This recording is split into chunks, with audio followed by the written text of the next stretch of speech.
what's up? Welcome to another episode of Adventures in Welding. I'm Paul. How you doing? Today we're going to finish up our 4G overhead weld.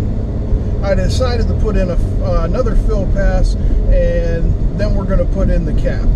But first, let's review what we did yesterday.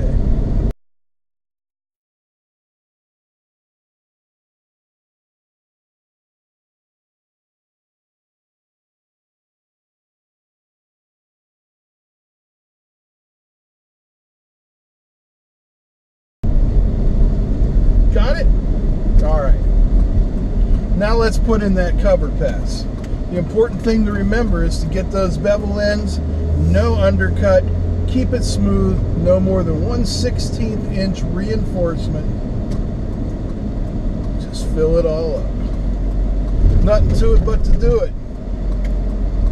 Let me get my gear on and we'll knock one of these bad boys out, alright?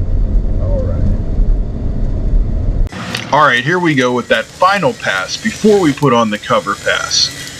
We're still about 1/16 of an inch deep there, so I figure what the hell, let's bring it up. This is 1/8 7018, set for 114 amps. I like to run it a little cooler upside down, don't ask me why. Now I'm keeping a really tight arc gap here. I'm practically shoving that rod in there. I'm sitting on the corners, jumping across the middle.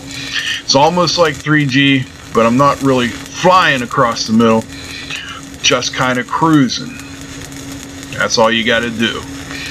Bang that metal in there and fill up those corners.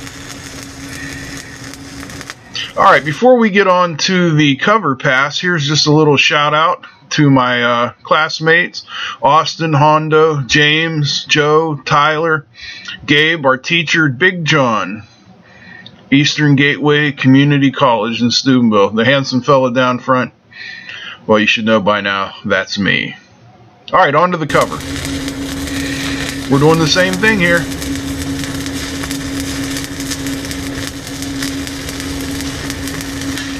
Nothing much to it.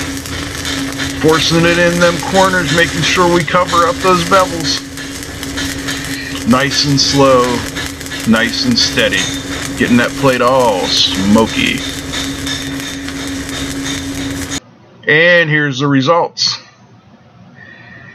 Got a nice tight weave.